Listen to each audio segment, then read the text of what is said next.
दोस्तों नमस्कार, मैं हूं भूपेंद्र रावत और आप देख रहे हैं राजनीतिक पोल खोल। आज 23 दिसंबर है। आज ही के दिन 1943 में नेताजी सुभाष चंद्र बोस ने पोर्ट ब्लेयर में तिरंगा फहराया था। लेकिन मोदी जी 2001 में गुजरात का मुख्यमंत्री बनने से लेकर देश का प्रधानमंत्री बनने 2017 तक आपको यह दिन याद नहीं आया।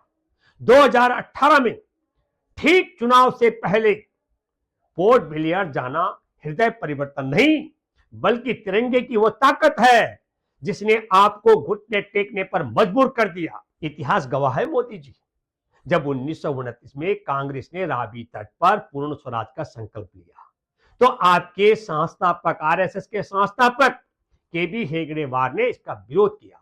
21 जनवरी 1930 को हेगड़ेवार ने आधिकारिक परिपत्र जारी कर संघ की शाखाओं को तिरंगे का बहिष्कार करने और भगवा ध्वज के पूजन का आदेश दिया। यही आपकी आधारशिला है। देश के पूर्ण आजादी के संकल्प का विरोध करना और तिरंगे का बहिष्कार करना, ये शुरुआत है, ये फाउंडेशन है आरएसएस की। तारीख नोट कीजिए मोदी जी, 25 अप्रैल 1938 को कर्नाटक के विदुराश्वथा में तिरंगा फहराने जुटे 73 क्रांतिकारियों पर मैसूर के राजा की पुलिस ने 96 राउंड फायरिंग की थी, जिसमें 42 क्रांतिकारी शहीद हो गए थे। यह दक्षिण का जलियांवाला बाग था, जहां भारतीयों का खून तिरंगे की शान के लिए बहाया गया था। मोदी जी, जब देश उन शहीदों के लिए रो रहा था, तब सावरकर ने शहीदों के पक्ष में एक शब्द नहीं कहा। इसके विपरीत सावरकर ने मैसूर के महाराजा कृष्णराज वाडियार को प्रशंसा पत्र लिखा। सावरकर के लिए तिरंगा फहराने वाले क्रांतिकारी दुश्मन थे और तिरंगे का अपमान करने वाला राजा मित्र, और तिरंगाधारी क्रांतिकारियों की हत्या करने के लिए प्रशस्ति पत्र लिखा गया। क्या आप इस पाप के लिए देश से माफी मांगेंगे?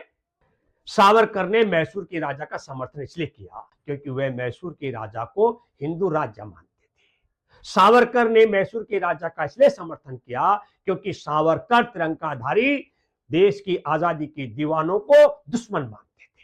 सावरकर ने इसलिए पत्र लिखा क्योंकि सावरकर देश में तिरंगाधारी क्रांतिकारियों को अंग्रेज सरकार के लिए रोड़ा मानते थे। इसलिए, और सावरकर ने यह पत्र इसलिए भी लिखा क्योंकि देश का विभाजन की नींव रखनी थी।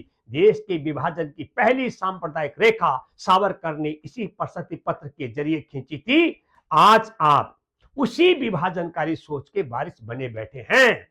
मोदी जी, अमर शहीद चंद्रशेखर आजाद की यादों वाली प्रमाणिक पुस्तक है शिवावलोकन गवाह है कि आजाद सावरकर को हरामखोर मानते थे।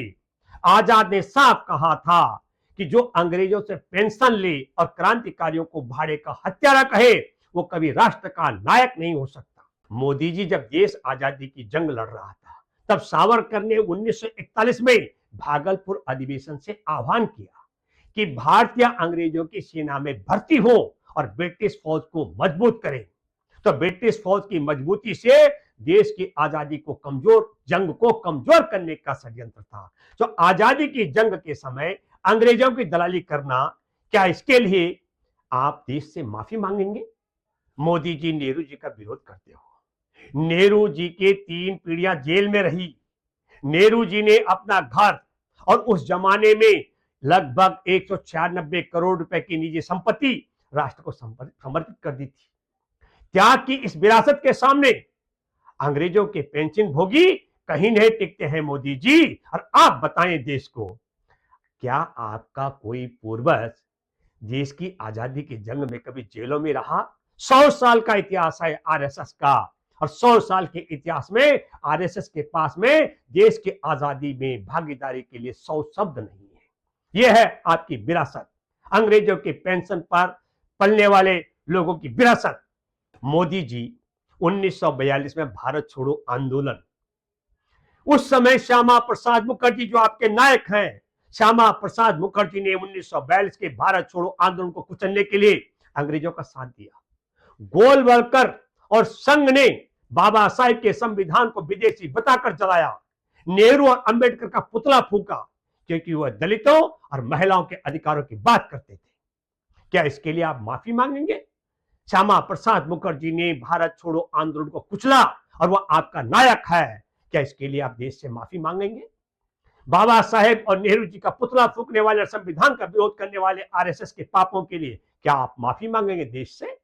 मोदी जी, आपके तिरंगा प्रेम की पोल यहां खुलती है।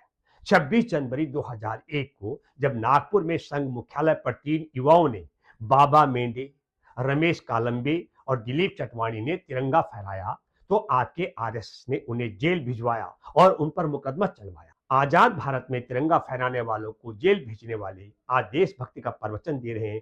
क्या मोदी जी, आप देश के उन 3 युवाओं को तिरंगा फहराने के मामले में मुकदमा चलाने और जेल भिजवाने के मामले में आरएसएस के इस पाप के लिए क्या बाबा मेंढे, रमेश कालंबे और दिलीप चटवानी सहित देश की 140 करोड़ आबादी से माफी मांगेंगे? मोदी जी, अगर आपका हृदय परिवर्तन सच्चा है और चुनावी ढोंग नहीं है, तो आप 140 करोड़ भारतीयों के सामने इन ऐतिहासिक पापों के लिए कान पकड़कर माफी मांगिए। माफी मांगिए मोदी जी कि आपके संगठन आरएसएस ने आजादी के बाद 50 सालों तक अपने मुख्यालय पर तिरंगा नहीं फहराया और 2001 में तिरंगा फहराने वालों को जेल भिजवाया। मोदी जी, माफी मांगिए कि आपके वीर सावरकर ने मैसूर के शहीदों की हत्यारे राजा को प्रशंसा पत्र लिखा। मोदी जी, माफी मांगिए कि सावरकर ने अंग्रेजों की सेवा में भर्ती होने का अभियान चलाया और पेंशन ली। मोदी जी, माफी मांगिए क्योंकि आप सावरकर को वीर कहकर चंद्रशेखर आजाद और शहीद आजम भगत सिंह के गाल पर तमाचा मार रहे हैं। सावरकर वही है जिसे आजाद हरामखोर कहते थे। मोदी जी, माफी मांगिए कि आपके आरएसएस के संस्थापक हेगड़ेवार ने पूर्ण स्वराज और हमारे राष्ट्रीय ध्वज तिरंगे का बहिष्कार किया था। मोदी जी, माफी मांगिए कि श्यामा प्रसाद मुखर्जी ने 1942 के आंदोलन को कुचलने के लिए अंग्रेजों के साथ सांठगांठ की। मोदी जी, जब तक आप इन ऐतिहासिक गद्दारियों के लिए सार्वजनिक रूप से माफी नहीं मांगते हैं, तब तक आपका तिरंगा प्रेम एक पाखंड माना जाएगा। देश की जनता आपकी इस अग्नि परीक्षा का परिणाम जान चुकी है। दोस्तों, आप देख रहे थे राजनीतिक पोल खोल। फिर मिलते हैं एक नई पोल खोल के साथ राजनीतिक पोल खोल पर। तब तक के लिए जय हिंद।